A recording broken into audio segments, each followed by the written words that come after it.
Just so everyone knows,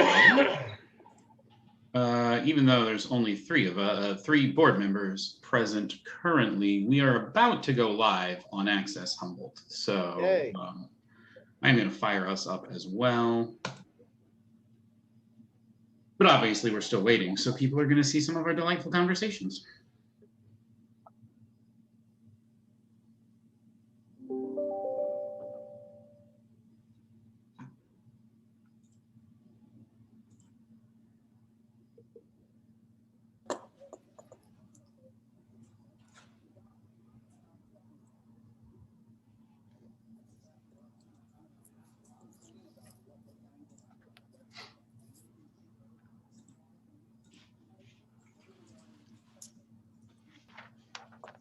We got Elaine and Leslie and Sophia.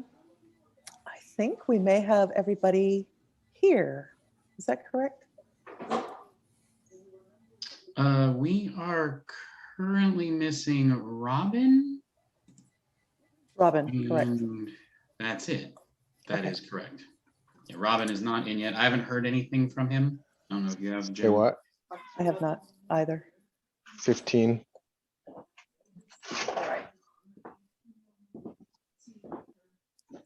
Who is, oh, okay, no.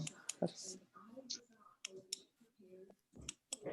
Again, in Moto E5 Play, I don't know if you can hear me, but if I could put a name to the non-face, that'd be great.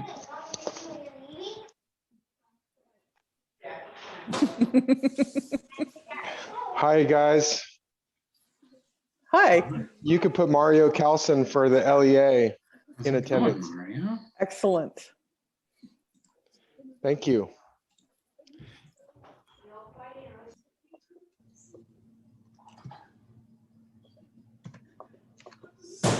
So while we haven't heard anything from Robin, we do have a quorum. So Frank, it's your discretion as to whether you want to convene and start the meeting, or if you want to wait for a few minutes.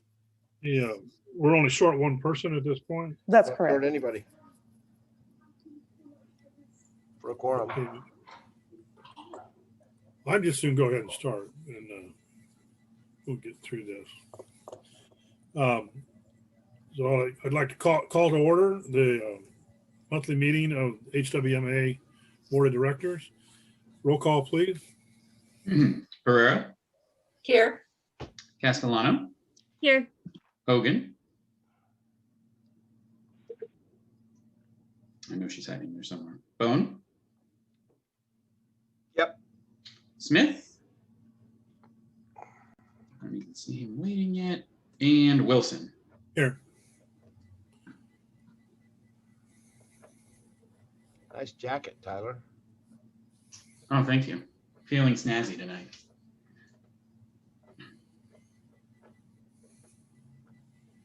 No, it would return you when you tried to pop down. All right, this is on the consent calendar.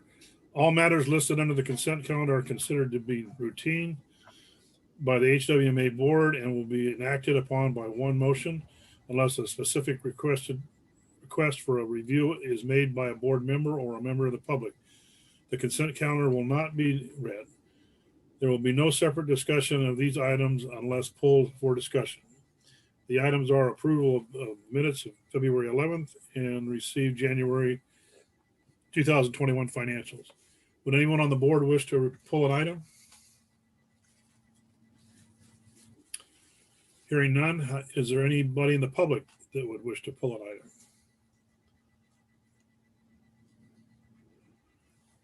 I don't watch the hands raised, but apparently there's no hands raised.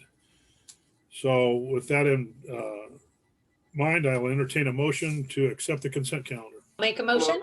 Second. We have a motion and a second. Roll call vote, please. Herrera, Aye. Castellano, Aye. Hogan. Oh, she's muted. She was here, wasn't she? She's Yeah, she's here. Hi, am I here? Can you guys hear me? Yeah. There we go. Bone. Yep. Wilson. Yes. And Smith is absent. Motion passes. Next item is item number 3, the oral and written communications. This is the time provided for people to address the board or to submit written communications concerning matters not on this agenda. Board members may respond to statements, but any request that requires board action will be referred to staff for review. Reasonable time limits may be imposed on both the total amount of time allotted for the item and on the time permitted to each individual speaker. Such time allotment or portion thereof shall not be transferred to any other speaker. We have any public comment? I do not see any hands raised, and I did not receive any written communication. And neither did I. All right. With that, I will close public comment, and we will move on to the next item is to receive and discuss draft fiscal year 2020, 21, and 22 budget, provided direction as appropriate. Executive Director, is this over to Tyler? Yeah, I'll just do a quick introduction. We'll have Tyler give the presentation for the board members, and then we'll take any questions when we are complete. So turning it over to your hands, Tyler. Thank you. So for the sake of this presentation, I will mostly be referring to page 31 of 35 in the board packet. If everybody wants to head for that, especially those playing at home. This is attachment B, which is the draft waste management fees for fiscal year 2021-22, which covers the period of July 1, 2021 to June 30th, 2022. So when I'm throwing fiscal years out, it's always going to be that July to June time frame.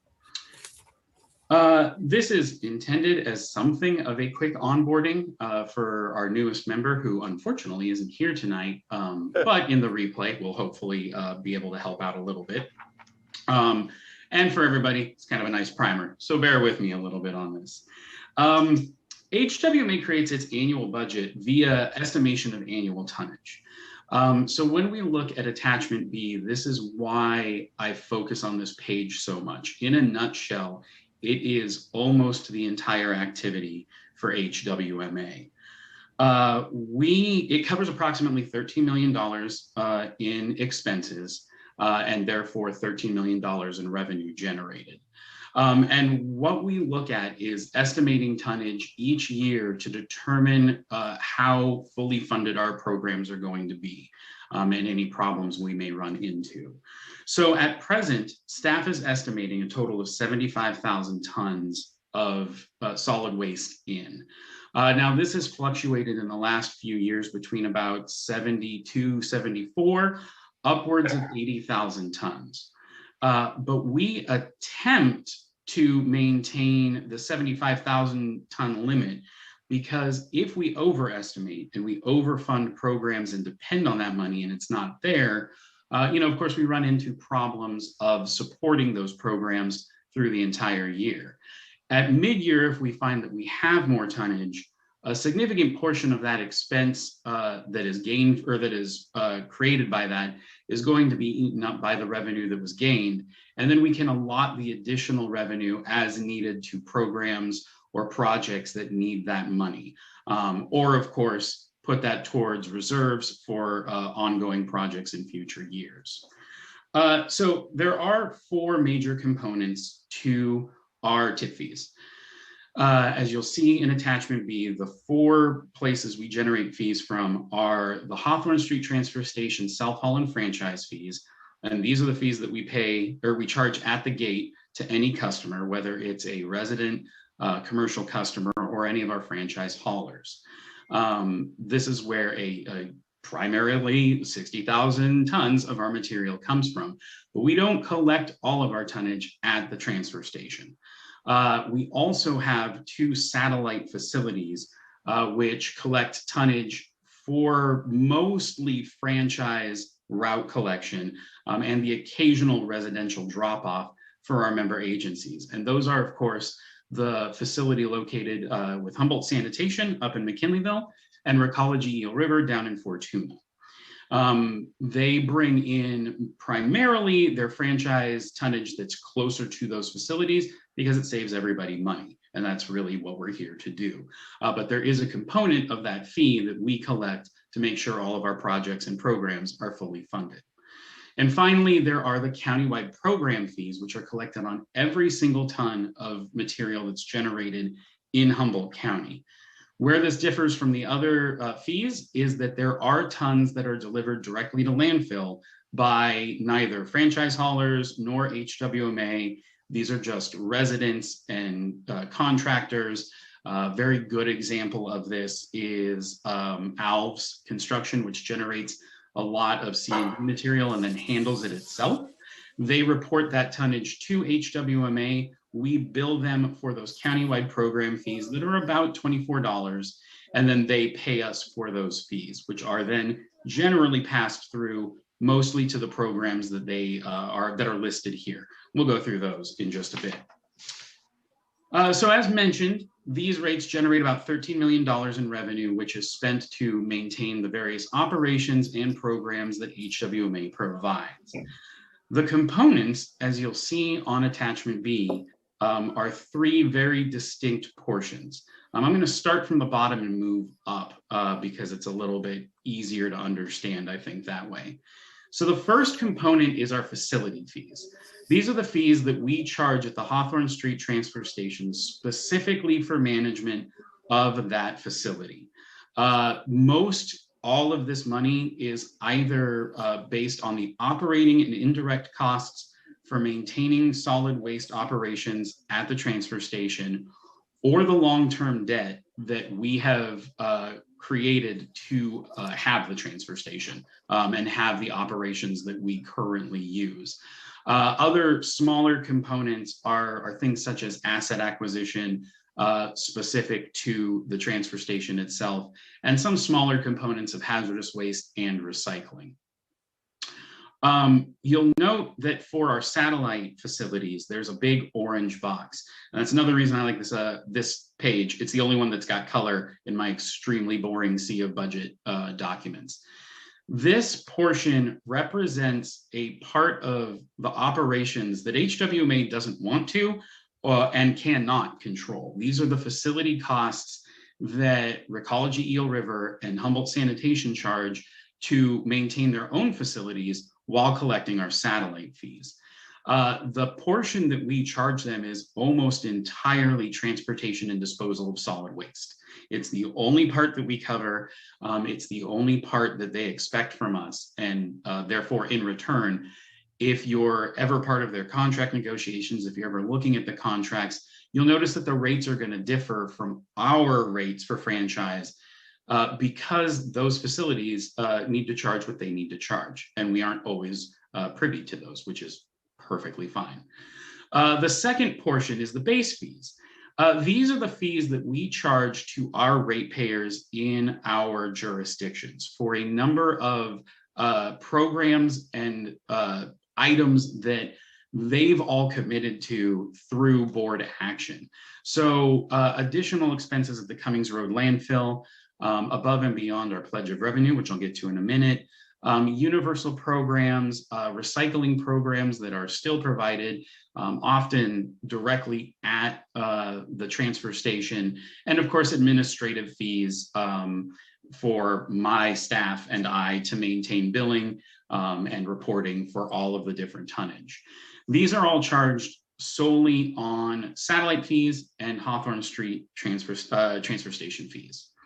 The final component are the program fees. These are the countywide program fees that are charged on every ton, and they cover a wide variety of items. Hazardous waste is almost exclusively funded through the countywide program fees, because whether or not people use our facilities for trash, they often do for hazardous waste, because we're one of the few places you can actually get that service in Humboldt County. There are, of course, small administrative fees, some additional program fees in addition to the AB 939 fees, which are passed through to all of our member agencies.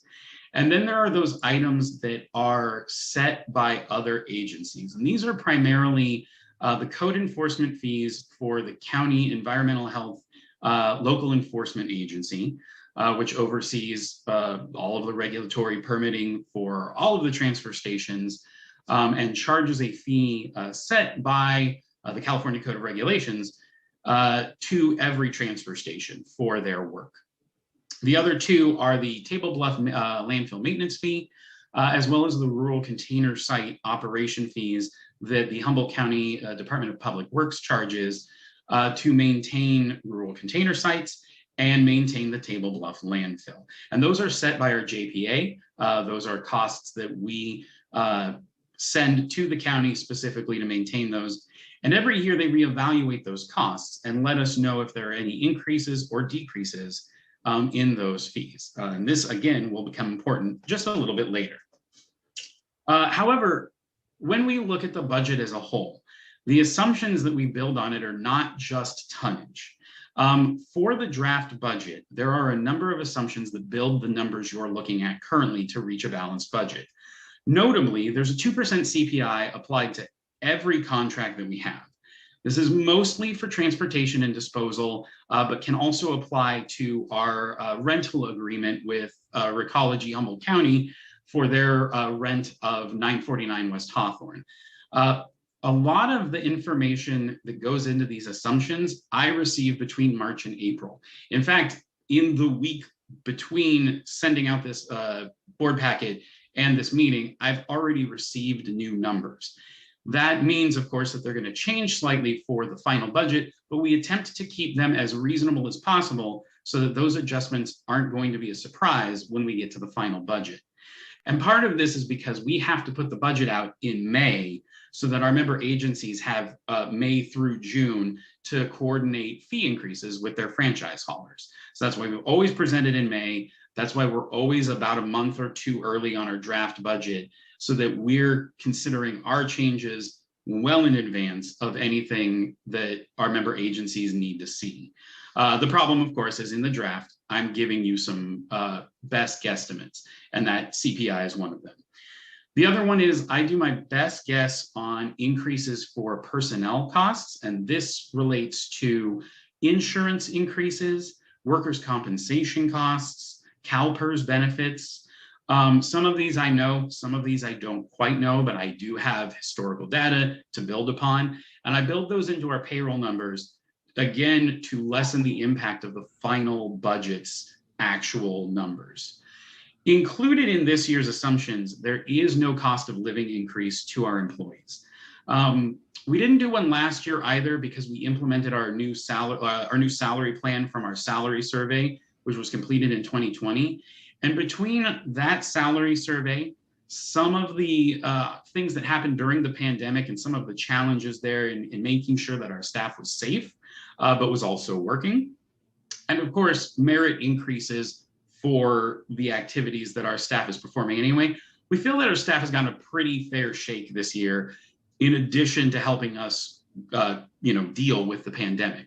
So that 0% COLA is in there. The board is more than willing, more than able to discuss it. And if they would like to see a number in there, we can certainly talk about that. And then finally, the last assumption is that all programs are fully funded either on their own or through the waste management fees. So when we look at building the budget, every program that we provide is fully funded. Mainly, this will be recycling activities. This will be hazardous waste, but it also covers a lot of our diversion programs, such as green waste management, carpet, mattress handling, all of that. All of those programs that are often passed through at no charge to our ratepayers, the budget has to cover those somewhere. And our assumption is the board wants to continue those. Are there any questions up to this point? Because I'm talking a lot.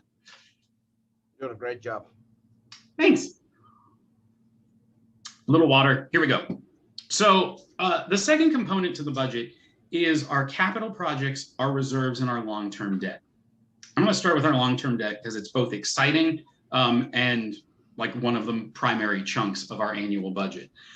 So in 2002, the authority took out a bond issue to expand the Hawthorne Street transfer station to kind of what it is today, at least physically. A lot of the programs didn't come online until later or aren't where they are now in 2002, but that expansion led to what you see when you're at 1059 West Hawthorne. Likewise, in 2005, we took a second bond issue to buy out Waste Solutions Group, which is the contractor that was running all of the operations at the transfer station for HWMA prior to that date. And that buyout brought the authority to what you see it as today in a personnel view. So this is the approximately 40 people that are operating all of our solid waste and diversion operations, operating hazardous waste. This is my office staff and myself. This is everybody that now comes together and creates HWMA on a regular basis. So it's more the personnel change that leads to today versus the physical from 2002. We, for the longest time, we're spending about $1.2 million per year for that long-term debt. And in 2015, we were faced with a number of challenges to our cash flow, mostly around closure of the Cummings Road landfill and remediation of the Cummings Road burn ash site. Looking at a lot of the cash flow issues we had at that point, because this was millions of dollars for two very significant and important projects, we were fortunate in that our bond counsel approached us with an opportunity to refinance those bonds under a loan. And so we put out a proposal. We got a very competitive one from Chase Bank, and we refinanced not only those bonds, but some of the other loans we had taken out to bridge the funding during closure proceedings into a new loan, which reduced our costs by about $400,000 per year. Overall, this is going to save the authority about $2 million by the sunset of the long-term debt. And the exciting part about this is that we didn't change the sunset date. So in this draft budget, there is approximately $800,000 in payments to our long-term debt that will occur on November 1st, 2021. When those payments happen, the authority will be free and clear of its original long-term debt. Yes, I'm very excited. Like, I get very, very excited about this part. So we're looking at the final time that we will need to charge that $800,000 in our annual budget specifically for that, but not hopefully for other things that come up. And that is where we'll get to when we get to reserves, which here we are.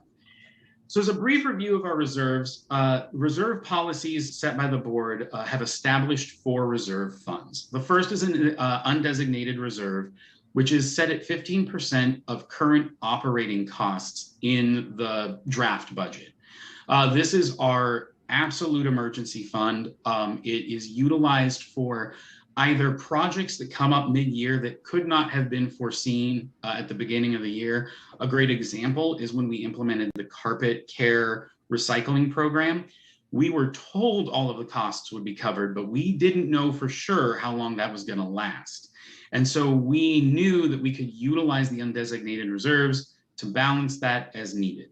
And of course, this covers other things like catastrophic failure of equipment, or other major emergency spending that we need to do, or unplanned projects that come up through direction of the board. So it's a very useful fund that we don't touch very often, but it is a good tool to have. It was also our first reserve fund, so it's been around for a while. The second is our rate stabilization fund. This is a more specific emergency fund that is focused primarily on balancing changes in mostly transportation and disposal costs. A really good example of this is, for instance, when Last Chance Grade slides over Highway 101 and slows down our ability to deliver solid waste up to Dry Creek Landfill. The last couple of months, we've worked really hard to make sure that trash is still moving at a functional pace, but there is a lot of extra cost associated with that. And the rate stabilization fund, if needed, is specifically for those types of expenses. It helps maintain our rates so that in the next year, all I'm planning for is replenishing that reserve to $400,000 while we deal with any additional costs that come our way. Third is our personnel stabilization fund. This is $150,000 that is used primarily to offset the full funding of employee pay in an attempt to give management and staff the ability to engage in merit-based increases and discussions of performance without impacting the budget. In old budgets, we would literally plan for what raises would happen at the beginning of every year, and that was it. So there wasn't a lot of leeway. Now positions are fully encumbered as employees merit either perhaps raises or promotions. We have a lot more flexibility to provide that to our staff. And that reserve pretty much solely covers that. If there is the occasional strange change to like our insurance rates or other benefits, it would also help offset those costs. That does not happen very often. And then finally, there's the Capital Improvement Fund. This fund is tied to the Capital Improvement Plan as was presented in November of 2020. And this plan dictates how we implement all of our major capital asset projects and purchases. Currently, that is mostly for equipment upgrades and maintenance at the Cummings Road landfill and in our transfer station operations. And so this is the continued replenishment of heavy equipment or maintenance of the well and the leachate wells and the methane system at the landfill or other equipment that the landfill might use specifically that is more expensive than any staff member has expenditure authority over, or for which there are multiple years of planning. Most of you will remember in November, we removed a planned project for a MRF at the transfer station, but that is exactly the kind of big ticket item that we would see put on there. And one of the benefits of seeing the end of our long-term debt is that we're going to be able to have some pretty big discussions around some of the bigger items that the authority is looking at participating in. SB 1383 is a huge one that's on everybody's mind right now, but also re-implementation of CRV buyback is going to be a longer term discussion and have costs associated with it that aren't just flipping a switch back on at the transfer station.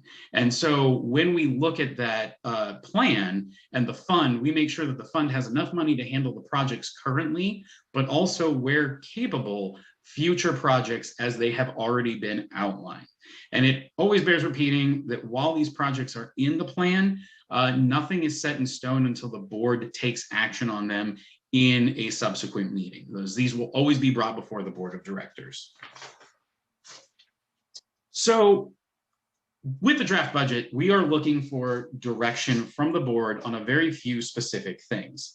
Namely, when we talk about this, we're talking about what the tip fee does each year. This often is represented in a percentage increase. It might be a straight dollar amount increase or decrease, although that's been a long while off.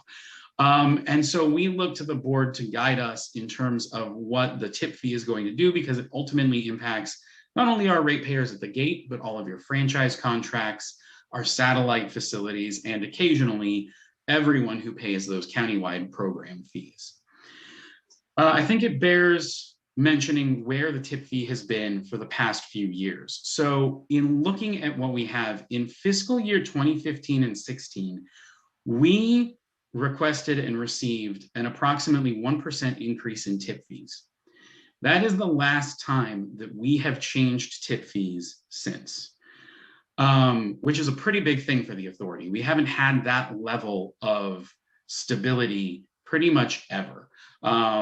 It's always fluctuated, whether it was up or down, especially when it spiked during the diesel fuel crisis of 2008. We've had major changes to the tip fee pretty much every year that the authority has existed. And this is the first time that we've had a 5-year period of complete 0% change and stability. It's been pretty great. On page 31, you'll notice at the bottom, underneath those bolded lines for the total proposed waste management fees, you'll see some non-bolded numbers, and those are the current tip fees. So that 155.82, the 129.01, and everything else to the right of those are what we currently charge. And the bolded items are what we're currently requesting, which means that for the first time in 5 years, we are requesting that the board direct an increase in tip fees of 57 cents per ton. And that's applied to all tip fees.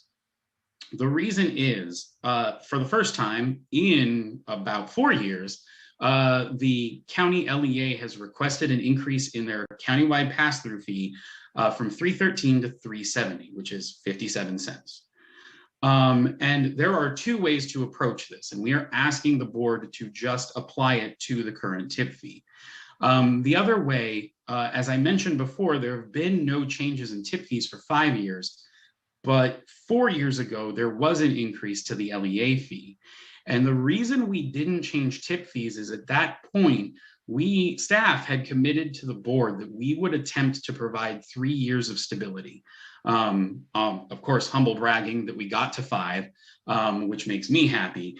But we really did work to provide 3 years of straight stability after the Cummings Road landfill was closed, after the burn ash site was remediated. We had a number of projects that we completed in a swift amount of time and required a lot of work, not just from the board in general, but even on the tip fee itself to propel us forward. And this was a great time for that smoothing. So when the LEA requested that fee increase, we just adjusted what staff needed for the year to cover it. This year, we think with that 5 years of stability, that small change in the tip fee is an easy ask of our ratepayers and of the board moving forward. And as you'll see in attachment B, underneath those non-bolded rates, which are the current rates, you'll see the percentage increases. That 57 cents is a 2.5% increase to the countywide program fees, but when spread across the other fees, the satellite fees, the franchise fees, and the self-haul fees at the Hawthorne Street Transfer Station, we're talking less than 1% increases. And that's not something you normally would have seen in the past. It would have been 1% or more. It was always, much bigger jumps. This is a tiny adjustment for an item that is ultimately out of the authority's control. If the LEA asks for that number, we need to pass it along. And so that's one of the first things we're asking board direction on. The next is, in order for staff to maintain no change internally, we're asking the board to outlay approximately $188,000 from the Capital Improvement Fund to offset annual expenses. We've done this the past few years. Going back to the diesel crisis that I mentioned in 2008, we drastically increased our tip fees. And in doing so, we covered costs at the moment, but then there wasn't a lot of adjustment to those fees in future years. And what happened was over time, we gained a lot more cash on hand than we actually needed. So based on the projects that we've implemented in the capital improvement plan, and based on how much money we really need in the reserves, we've been requesting, and the board has been directing, drawdowns from those reserves to maintain that 0% change. This is the last year we'll probably be able to do this. The capital improvement fund is pretty lean. However, it is fully funded for the coming fiscal year 2022. And as I've mentioned before, when we sunset that debt, looking at the 2023 fiscal year for the budget, we will have $800,000 minimum to discuss using for capital improvement projects, new programs, or pretty much anything else. And at the very, very end of the line, and this is for you, Rex, we could talk about lowering the tip fee for the first time in a long time. And so there are so many options we have that using our reserves above and beyond what we need is a great tool to provide not only the board with continued stability, but our ratepayers with that long-term stability as well. No changes at the gate is a great feeling, and it really confuses customers when we aren't constantly raising our rates, but in a good way. And finally, the last direction we're asking for immediately in this draft budget is for the board to freeze 2 of our materials diversion tech positions. These are the main operation positions at the transfer station. And 2 of the positions basically committed to recycling activities are over and above what our current activities are. Now, a lot of that comes from the cessation of CRV buyback services. But until we have a plan for implementing those, we can save money in the budget by freezing the positions. At such time as we have a plan for utilizing them, and this is for anything. This is for CRV buyback. This is for additional hazardous waste management, potentially around treated wood waste.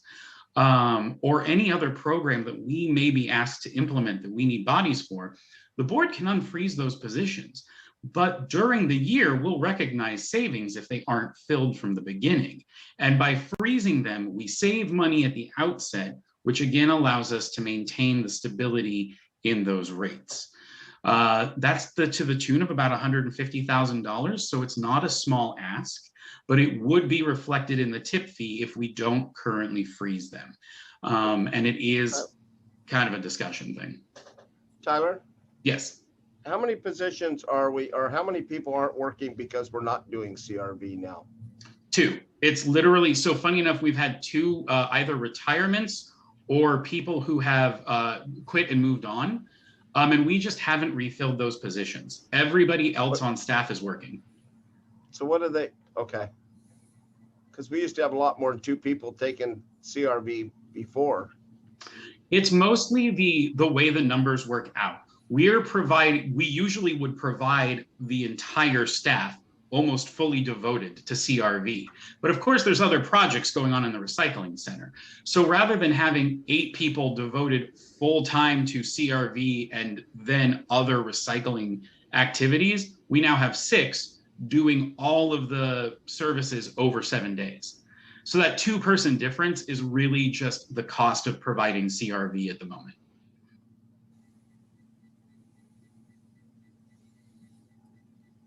Okay.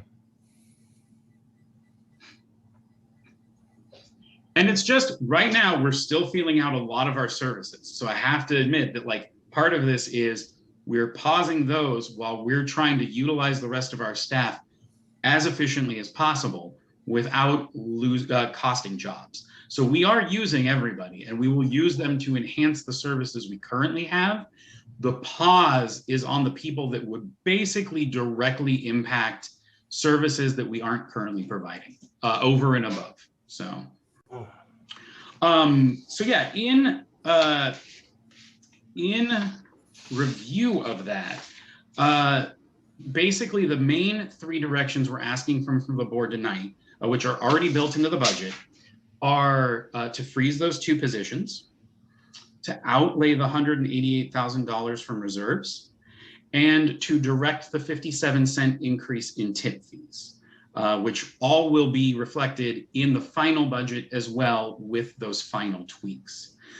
Beyond that, there are some discussion items that we always bring forward at the draft budget.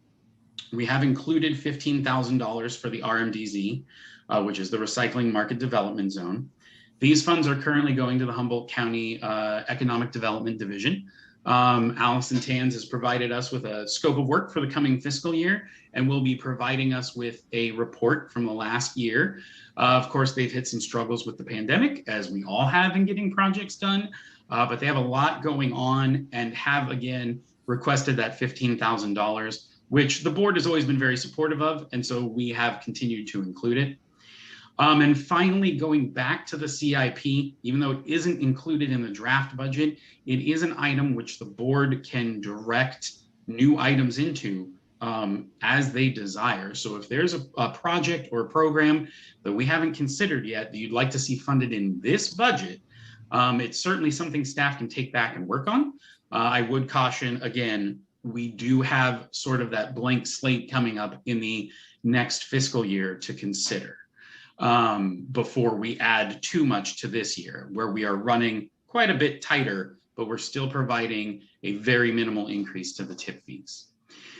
With that, I have talked quite a bit, but I am open to any conversation, especially on the budget detail, if board members are interested, and I am sure Executive Director Duffy and I are more than happy to tag team your questions. Does any of the board members have a question for Tyler? I see Leslie with her hand raised.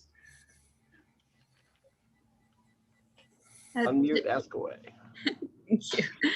Just a quick question. Now, I support, freezing the positions related to CRV. I'm just curious if we were to resume CRV, this is asking you to speculate a little bit, but how many positions would we need to resume that service?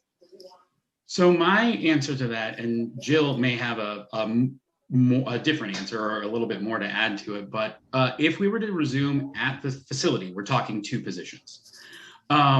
If that is assuming that we resume at the service that we left off at, which we know that there are some difficulties with just because of traffic management, the use of appointments may change some of that, and what other abilities we look at to handle CRV. Part of what I was leaning towards is that there may be a bigger response to CRV than simply reopening the Eureka Recycling Center to that service.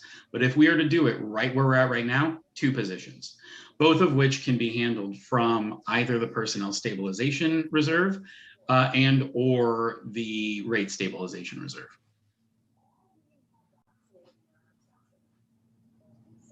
And I have one more question. Just in terms of SB 1383, it seems like we don't need to make too much consideration for that in this budget. I mean, especially as, our municipalities haven't really made decisions around that yet. So that would be kind of looking at forthcoming years. And it's just an example I use of an item that is really at the forefront of everybody's mind, but we also don't know what its impacts are going to be yet to either member agencies or HWMA as a potential participant. It's just a really good example of we probably won't talk about it for a year, but if we did, that's why we have some of these extra reserves. So yeah, absolutely. I'm not anticipating anything coming up, but that usually comes back to bite me a couple of months into the budget. So.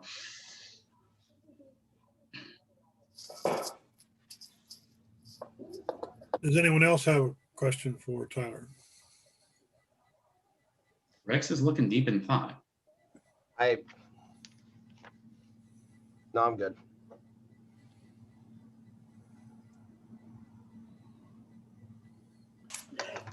With that, the direction that we are looking for doesn't necessarily need to be a vote, but if you could give us general direction so that we can move forward with finalizing the budget. If the board is okay with the freezing of the positions in addition to authorizing, which will actually occur in May, but going ahead and planning for the transfer of those reserve funds, incorporating the RMDZ, just wanting to make sure that we weren't, having any additional increases in addition to the LEA's request for the 57-cent increase. The Board of Supervisors will take that particular issue up probably in, it's usually been in late August, early September, when the fees get set. But that's when that would go into effect. I do want to note, and I know that Mario is here on the line, and I did have a conversation with him around the fact that for a number of years, the county LEA has been having conversations with the city of Fortuna so that the tonnage which is generated within Fortuna jurisdiction, is also assessed the LEA fee, because to date, it's been HWMA customers that have been bearing 100% of the cost of providing the LEA services. In my conversations with the LEA, they're indicating that they were making some headway last year prior to the suspension of a lot of activities. So I'm hoping that they will continue and get this particular issue resolved, because it will ultimately begin to stabilize and decrease the amount of money that HWMA ratepayers are having to currently cover for the LEA services. I don't know if Mario wants to add anything more to that, but that is an important thing for board members to keep in mind. So that's basically what we're looking for from the board in order to move forward with the budget. We will have a meeting in April specifically with the Executive Advisory Committee. This is all the city managers and the CAO, so that we can lay out a more refined version. And then the item will come back to you all for consideration and approval at the May meeting, and we could finalize things. And I also want to note that you're not hearing any conversation around curbside recycling impacts. At this juncture, we did receive a rate adjustment request. We are in discussions with Recology now, and we will bring back that final information to the board at the May meeting as well. And the conversations are going very well. So with that, maybe I'll ask, does anybody object to any of this? Any comment to Jill's question? I'm not seeing any hands raised, so this is making me feel good. Okay. Yeah, very good. All right, with that, I feel like we've got the direction needed to move forward with refining the budget in the next month and a half, and we'll look forward to seeing you all on this topic in May. All right, thank you. I would ask Frank if there's any public comment on this. Well, that's where Tyler said he didn't see any hands, but do we have any public comment? Yeah, I would like to represent the LEA and just clarifying that it is our intent to make contact with the city of Fortuna again and see if we can come to an agreement and get them to pitch in on what their fair share is of the LEA payment. And we still have 6 months before we usually take an agenda item to the Board of Supervisors and ask for a fee increase. Although I think we could create a new agenda item if and bring it earlier than the usual fee schedule season. I haven't heard an urgency from our public health fiscal for a need like that, so I don't envision that happening. But the LEA plan is to reprioritize those discussions with the city of Fortuna. So thanks for that opportunity. Mario, Yes, sir. what is going to be your selling point that stimulates Fortuna to jump on board and pay? Well, I think what are they going to get for it that they're not getting now?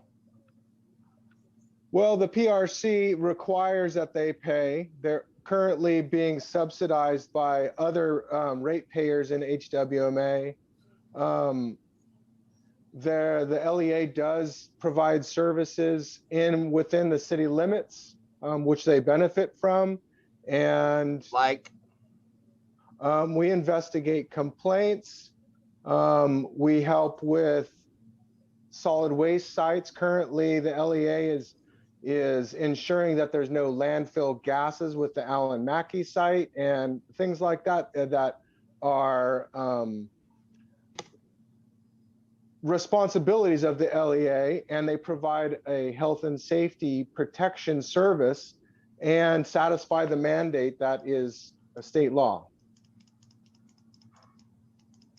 okay. And if you guys have any questions, feel free to contact me during the week sometime or send me an email. I'm happy to continue the conversation.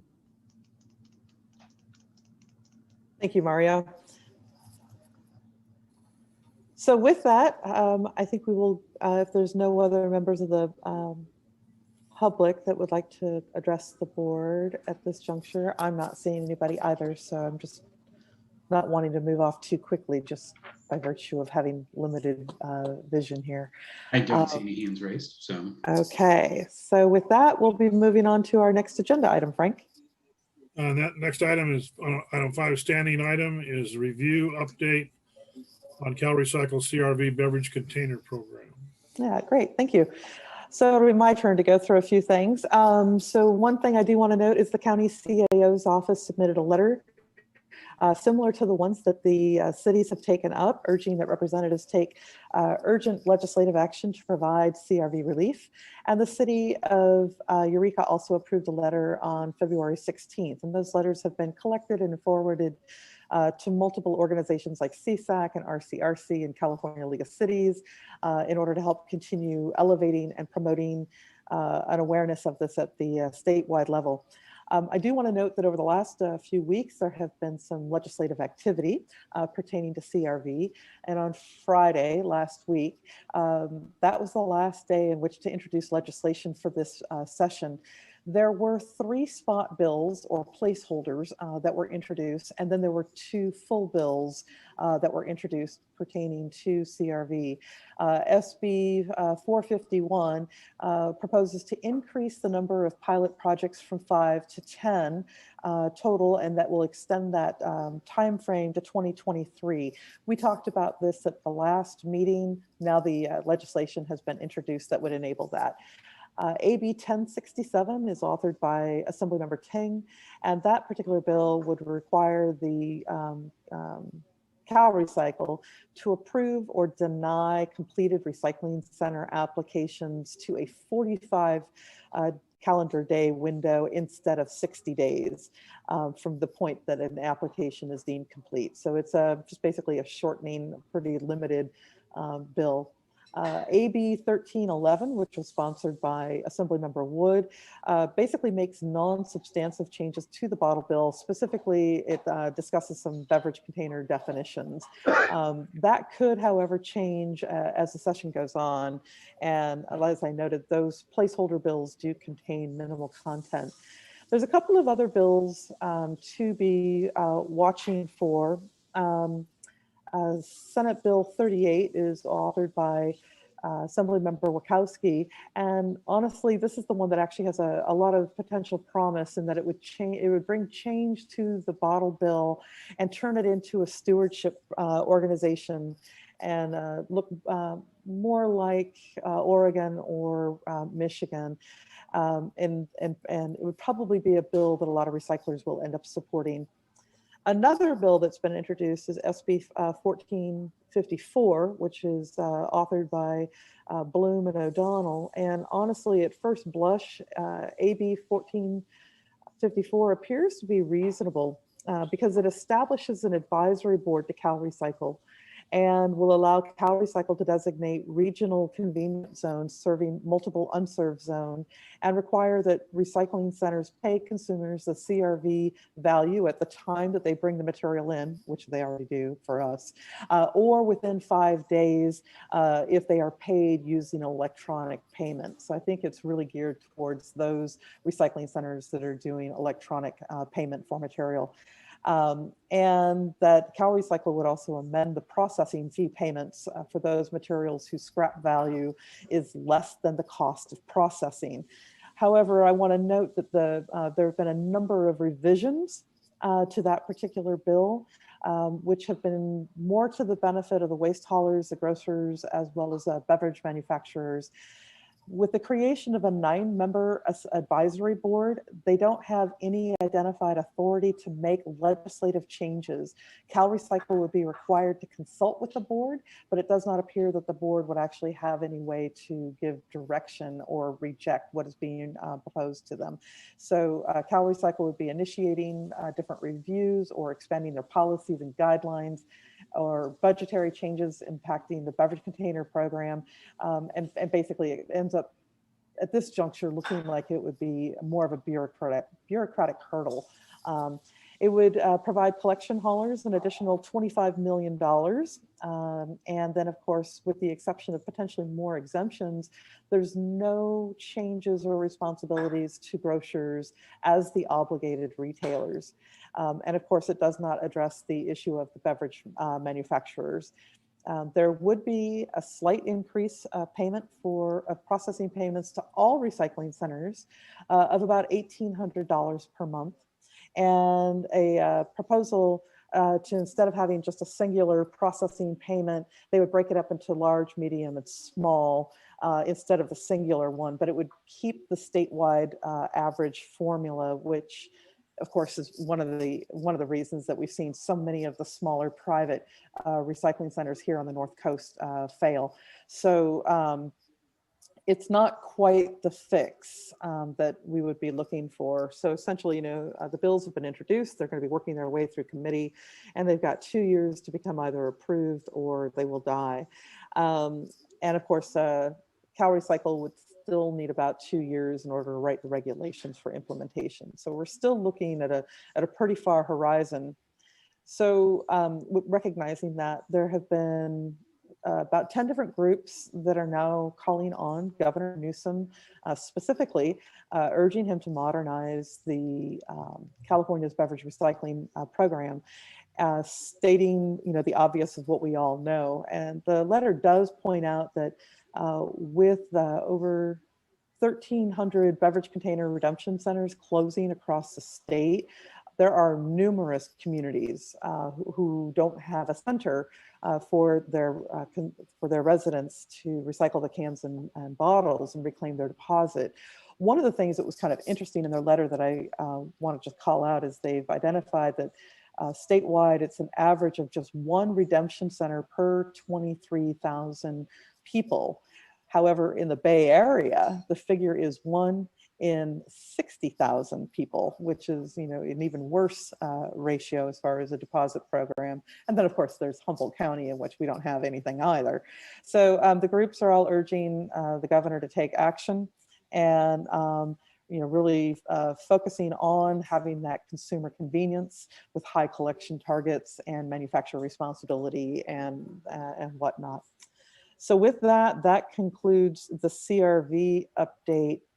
For the moment, I anticipate coming to the board in April with some suggested positions around these pieces of legislation. There might be a couple of other activities. It's been pretty fluid just in the last, week and a half, just tracking what's been happening on this particular item. Any questions? Was there, through the chair, looking at the state budget, wasn't there $10 million more for pilot programs in this year's budget?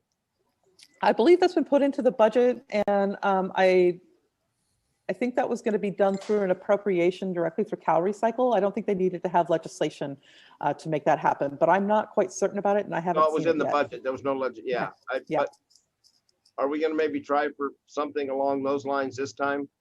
So we had, yeah. We have 0 for 135,000 redemption centers.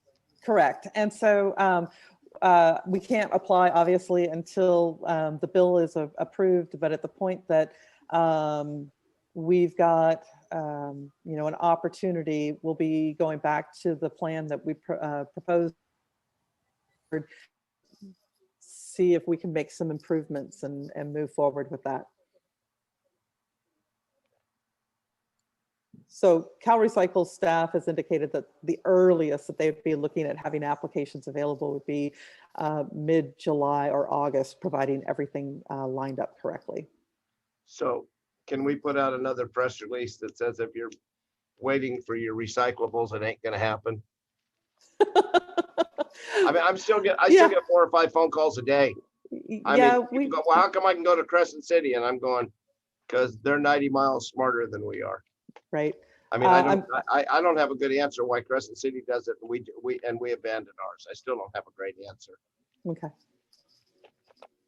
Okay. And I guess I still don't. So with that, that concludes. Any other questions? Any other questions on this? Is there, Jill, is there a, and obviously Cal Recycle still continues to collect CRV money themselves. It's going somewhere. Is there? So oh, I do want to note one other thing. So yes, the money that is collected by CRV is continuing to be collected by Cal Recycle, in addition to grocers who opt for the $100 a day fine instead of providing CRV buyback services in store. That money is also held by Cal Recycle. I believe that they're looking at generating just shy of $500,000 out of Humboldt County grocers who are opting not to provide the service. CalRecycle does have a website. You can go to calrecycle.ca.gov and go to the in-store redemption. And on that site, they have identified 48 different locations in Humboldt County where people can redeem their CRV containers. So there are some that are doing it. The difference is they are allowed to put limits on the number of containers that people are bringing back. If you go to a site and they are not providing that service, then people need to complain to CalRecycle that they went to a site that had signed an affidavit. That's how they get onto the CalRecycle list. And note that they are refusing to accept CRV materials.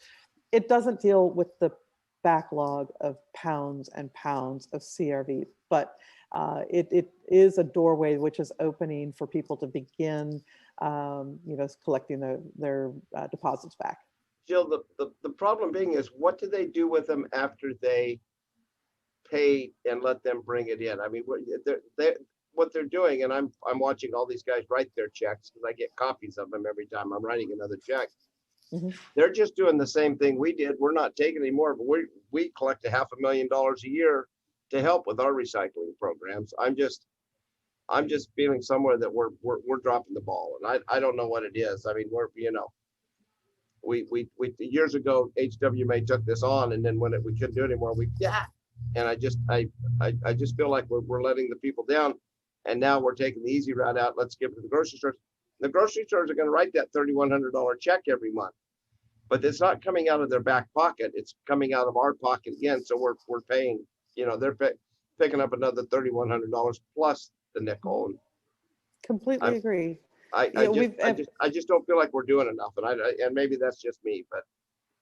So I want to note that those checks aren't being made out to HWMA. Those checks are being made out to CalRecycle. And the conversation that we had with the new executive director, she's identified that they are all obligated retailers, and that's part of their responsibility.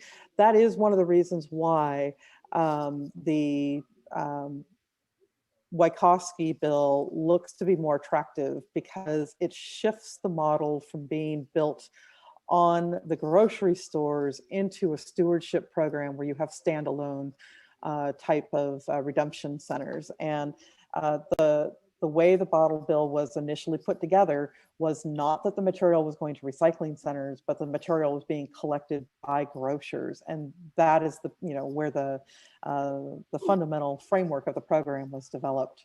What are one of the 48 stores doing this? I can take a look at it real quick. Oh no, I've looked at it. I've been to a few of them, and they're not doing it. So I just. So again, I encourage you to let CalRecycle know. I mean, I'm aware of a couple. I'm sorry? I'm not going to tell them nothing. They're the part of the problem. I'm not going to throw anybody under the bus. It's already not under the bus. So these are our retailers we get our tax dollars from. Let's throw them under the bus. Well, suffice to say, CalRecycle can't change it if they're not aware of it. So we are told that there are 48 locations where people can redeem their containers. And it's taking forever to load. I'm sorry.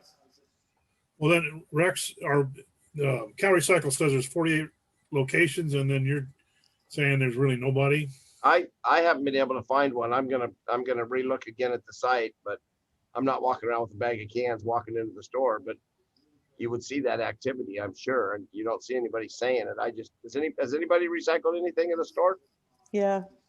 We've had a couple people that have come in because, and they noted that a couple of the gas stations are taking containers, but they're doing limited amounts. So my internet is, slow. How do the stores, if they pay out the nickel, how does the store get his nickel back? They are then transporting the material to either Crescent City or to Reading or down into the Ukiah area.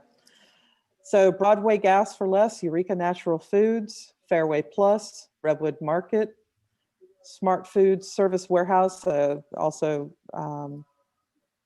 Stop and Shop, Walgreens, and they only list like a handful on each page. So That's fine. between having the Zoom going, internet, and the television, our broadband is all eaten up.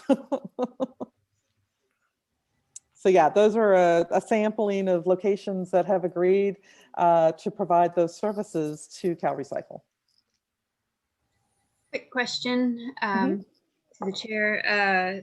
Is there a way to, you mentioned, that Humboldt County is paying CalRecycle's $500,000, for a service we're not getting. Is there a way to leverage that in any way?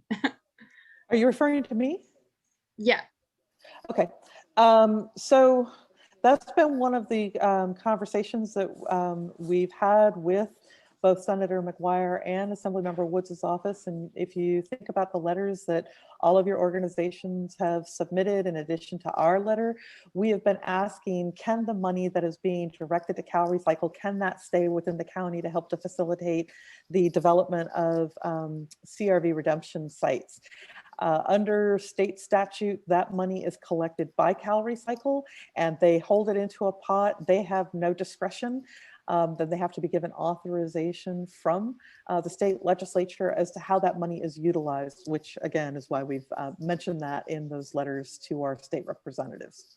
So the only other workaround, if you will, is if those grocers want to enter into an agreement with the an area recycler, so it could be Humboldt Sanitation or Recology or HWMA, in order to help offset some of the cost that's associated with providing the service. So that is something that could be done because again, now you're ensuring that there's a provided service. So that doesn't have there'd be a lot of work behind that. It could be done. But the grocers that we were having some conversations with have since opted to pay into the state fund.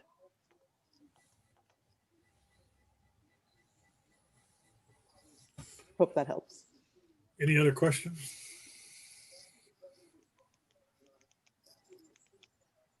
All right, I'm going to close that item and go on to item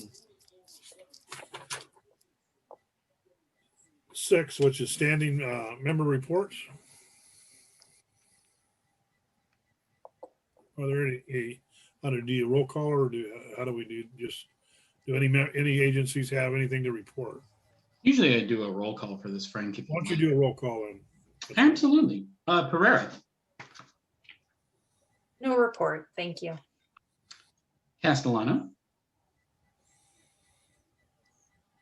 Nothing to report. Hogan. What?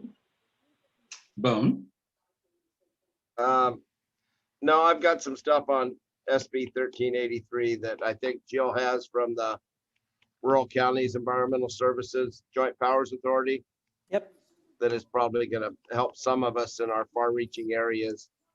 There's quite a bit of difference between organic collection service and, and mandatory organic collection. So it may make a big difference financially for us, or especially for the haulers. So, and so I'll get that to her and she can distribute it to you guys.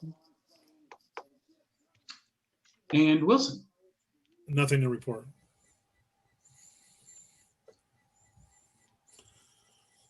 All right, in that case, that closes that item, and then we move on to Executive Director report.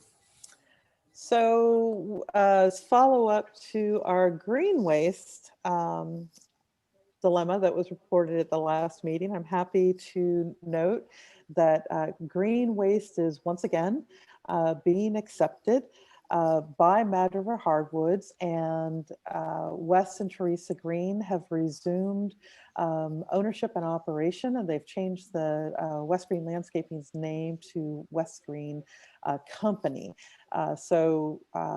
They entered into a settlement agreement. They now have full control. They're getting things all together.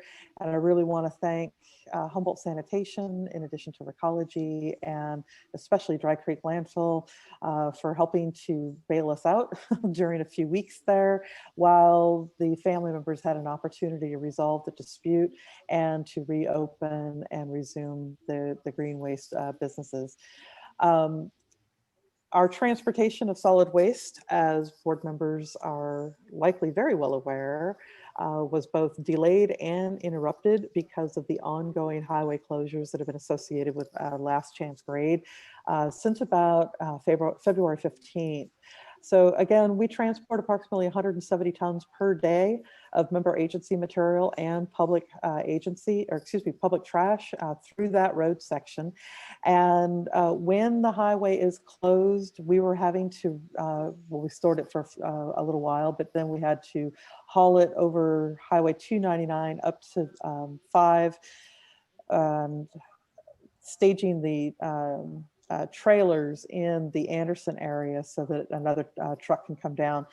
It adds a considerable drive time, cost, and of course, fewer trailers that are available in our rotation.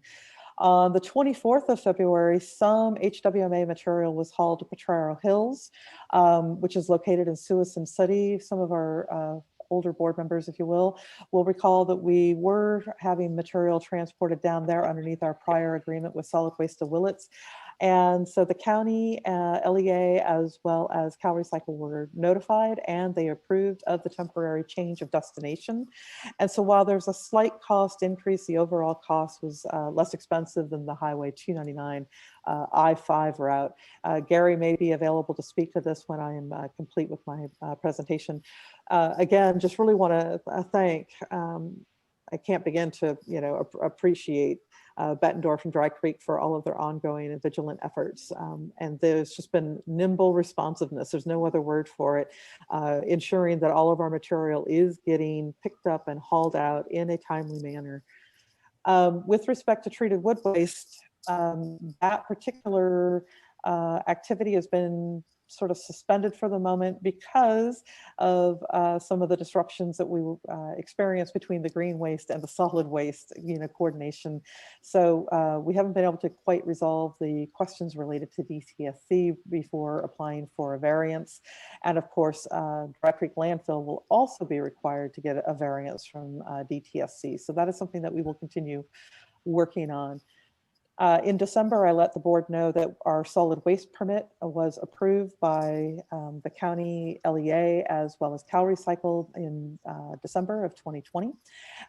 We are also, on March 1st, our transfer processing report amendment, which basically outlines outlines and establishes the standards related to our permitted solid waste operations. So when the LEA is coming in and performing their regular inspections, they are using this document to ensure that we are meeting the standards of the document that has been approved. Actually two things real quick. One is just a quick reminder to all board members, our HWMA managers, and our contractors that we need to have our FPPC Form 700 submitted to HWMA, which is due April 1st. And then, of course, the local task force will be holding their next meeting on Wednesday, March 24th at 2 o'clock via Zoom. And if anybody's interested in getting an invite for that, they can either contact myself or Donna Wood with the city of Eureka, and we can get you an invite to that particular meeting. Tyler, will you go ahead and give me a share screen real quick? You should be all set. You can take it anytime you want. Okay, there we are. Just want to share a couple of pictures. Slideshow, they can start. There was a Samoa Beach beautification project, which was conducted by RCAA and the Samoa Peninsula Samoa Peninsula Community Group. And they sent a few photos along because they reached out to us to see if we had any paint that could be utilized for part of their beautification project. And so here they are with some of the, this is all paint that had been delivered to HWMA. And so they were able to utilize it by painting some of the K-rails and some of the other items out there. They're trying to make an effort at reducing the amount of dumping which has been occurring within their community. Just, you know, people just running out there and dumping materials. And that's, I believe this was the last one. That's the big share for the moment. So that concludes my items. I just want to double check. Gary, is there anything else that you would want to add related to last chance grade? Yeah, I just wanted to actually thank the authority for working with us. We know we had some material that wasn't getting moved as fast as we'd like, and been working with Michael McCallum to set up, should we have closures on 101 again, a yard where they'll be able to transport that waste a little bit better and and not push the driver hours. That's an issue going south. So we'll try to set that up, and between fires and landslides and maybe the big shake, hopefully in the next 6 to 9 months, we'll have several alternates set up should we have road closures coming off the coast. And we're not going to do it just for the coast. We have issues, you know, even in Siskiyou County with fires and sometimes roads being closed due to snow and ice. So it's just another item on a list of many right now that we're all dealing with emergency preparedness. So thank you all for your time and business. Thank you for all your help. And Mr. Chair, that concludes my report. All right. And that brings us to the next item would be adjournment. And we don't have to do a motion to adjourn here, do we? No, we do not. We do have to do a motion? We do not. We do not. Okay. Then I guess we are adjourned. Have a nice evening, everybody. Hi, everyone. All right.